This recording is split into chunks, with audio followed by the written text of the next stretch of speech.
Good evening friends. मैं M A हक आपके साथ public administration, ethics, internal security और गवर्नेंस के एरिया को डिस्कस करता हूँ। मैं पिछले 12 वर्षों से दिल्ली के टॉप मोस्ट संस्थान में इन सब्जेक्ट को पढ़ाने के साथ साथ सेंट्रल यूनिवर्सिटी दिल्ली और IIPA में भी गेस्ट फैकल्टी के तरह एसोसिएट हूँ। फ्रेंड्स, हमने इस कोरोना महामारी के समय बच्चों को सही रूप से गाइड करने और उनके प्रिपरेशन को कंटिन्यू बनाए रखने के लिए ऑनलाइन क्लासेस जो है अरेंज किया है। इस ऑनलाइन क्लासेस में आप अपने घर पे बैठ करके दिल्ली के टॉप मोस्ट जो टीचर्स हैं, फैकल्टी हैं, जिनका जो एसोसिएट भी हैं सेंट्रल यूनिवर्सिटी में और साथ ही साथ दिल्ली के टॉप मोस्ट संस्थान में, उसके साथ आप अपनी शिक्षा को पूरी कर सकते हैं। तो आइए जुड़िए हमारे साथ और हमारा जो नया वेंचर्स है, जो हमारा नया एक प्लेटफॉर्म है जिसका नाम है हॉक स्टडी सर्किल।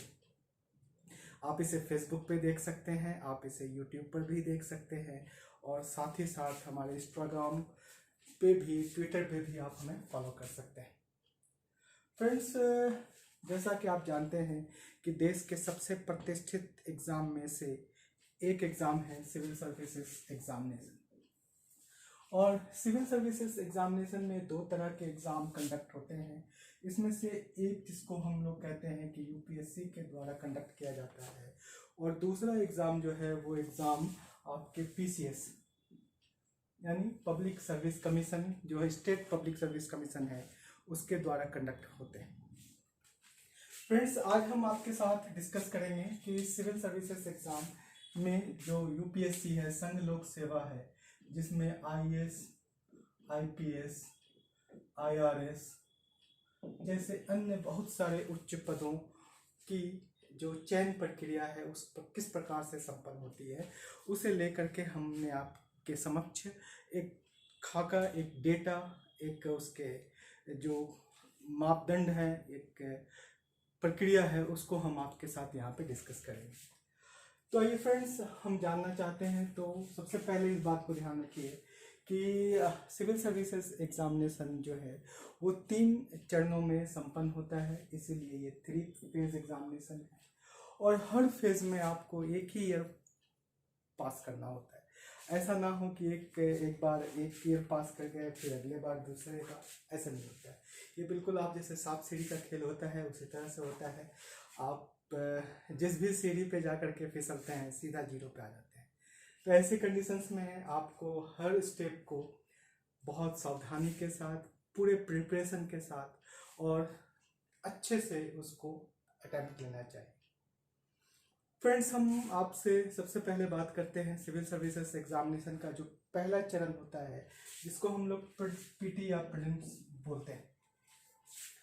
PT जो एग्जामिनेशन होता है ये एक तरह का ऑब्जेक्ट एग्ज़ाम होता है। यहाँ पर मल्टीपल चॉइस क्वेश्चंस होते हैं, जिसमें एक क्वेश्चंस के 4 चॉइस होते हैं, A, B, C and D। इसमें से कोई एक सही होता है जिसको आपको चूज करना है। ये PT एग्ज़ाम जो है वो क्वालिफाई इन नेचर होता है, क्योंकि इसके मार्क्स आगे जा कर के कैरी नहीं करते। तो ऐसे कंडीशंस में इसके लिए क्या एक रणनीति होनी चाहिए, इसकी एक स्ट्रेटजी क्या होनी चाहिए, इसको भी हम लोग यहाँ पे डेवलप करेंगे। फ्रेंड्स, जैसा भी हमने कहा कि ये एग्जामिनेशन प्रीलिम्स जो है ऑब्जेक्टिव होता है A, B, C, D। तो इसमें से कोई एक क्वेश्चंस, किसी एक क्वेश्चंस के कोई एक ऑप्शन सही होते हैं। अगर मान लीजिए कि इसमें D ऑप्शन सही है और आपने D को टिक किया, तो आपको इसके करेक्ट आंसर के रिमार्क्स मिलेंगे। लेकिन अगर सपोज कीजिए कि आपने किसी गलत आंसर को टिक किया, तो ऐसे स्थिति में यहाँ पर नेगेटिव चलता है।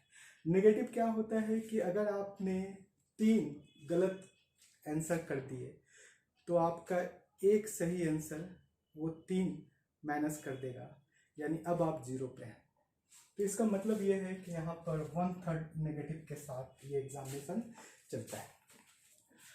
आइए हम बात करते हैं कि इस एग्जामिनेशन को किस तरह से, इसमें जो सिलेबस है या किस प्रकार के इसके स्वरूप को बनाया गया है।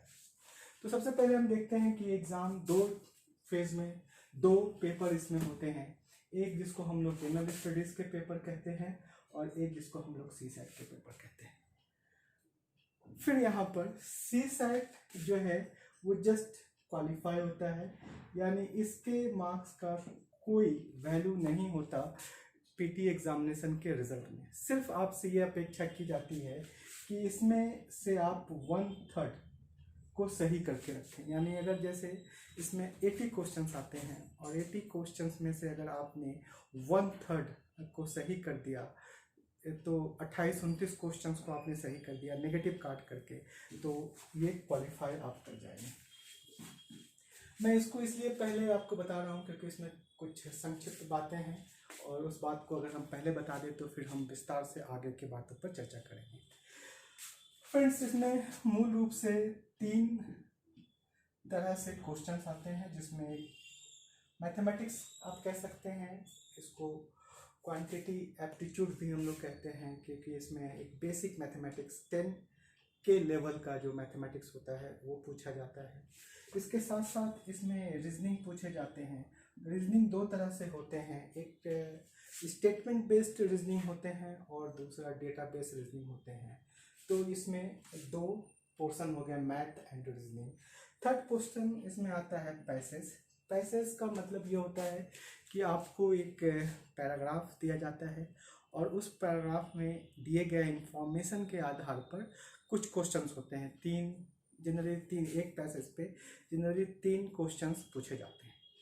तो इन सब को मिला करके आपको 80 क्वेश्चंस होते हैं और इस 80 क्वेश्चंस में से अगर आपने 28-29 क्वेश्चन को पॉजिटिवली सही कर दिया, यानी नेगेटिव काट के सही कर दिया, तो आप निश्चित तौर से ये वाला पोर्शन पास कर जाते हैं।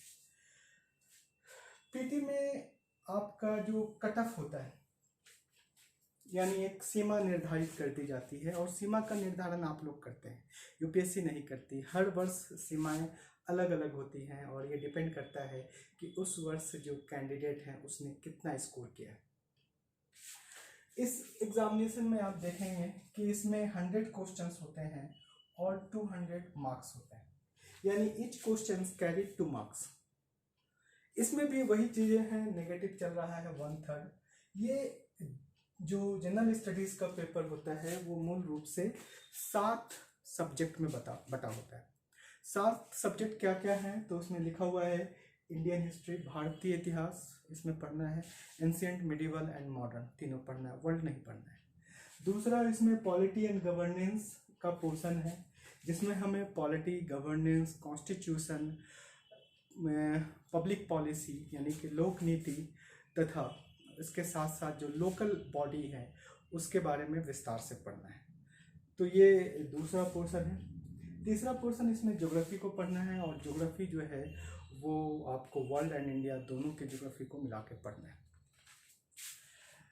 थर्ड पोर्शन इसका होता है करंट अफेयर्स, यानी कि समसामयिक घटनाओं पर आधारित देश और विदेश में कुछ घटनाएं जो मूल रूप से 1 वर्ष या 6 महीने के घटनाएं होती है उसको लेकर के इसमें क्वेश्चंस पूछे जाते हैं।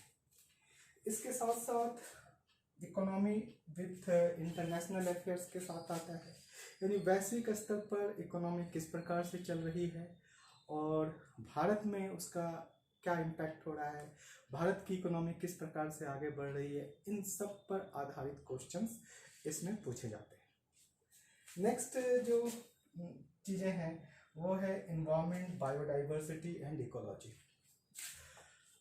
पर्यावरण, पारिस्थितिकी से संबंधित क्वेश्चंस इसमें से पूछे जाते हैं और ये ज़्यादातर करंट अफेयर्स से संबंधित जो क्वेश्चंस होते हैं इसमें वो पूछे जाते हैं, बहुत ट्रेडिशनल क्वेश्चंस नहीं होते हैं। एंड लास्ट होता है जनरल साइंस। यहाँ पर मैं आपको एक चीज़ बता देना चाहता हूँ कि जब बच्चे तैयारी करते हैं, स्टूडेंट्स जब इसमें तैयारी करते हैं तो उनको लगता है कि ये साइंस एंड टेक्नोलॉजी है। नहीं, ये जनरल साइंस का मतलब होता है कि आपको बेसिक नॉलेज होना चाहिए फिजिक्स का, केमिस्ट्री का, बायोलॉजी का एंड कंप्यूटर साइंस का। तो ये जो चीज़ें हैं ये सारी बातें। अब जो ये तो हमने बताया था कि सीसैट जो है वो जस्ट क्वालिफाई नेचर का है, तो जो भी आपका पीटी का कट ऑफ होता है, यानी आप जो पीटी पास करते हैं तो इसके आधार पे पास करते हैं पीटी। अगर हम इसमें पीटी का कट ऑफ के बारे में आपको लिखें तो पीटी का कट ऑफ हमेशा अलग अलग ईयर में अलग अलग होते हैं, पर इन जनरल एक कॉन्सेप्ट ये माना जाता है कि अगर आपके 105 नंबर आए हैं 200 मार्क्स में जीएस के, तो आप पीटी क्वालिफाई कर जाएंगे।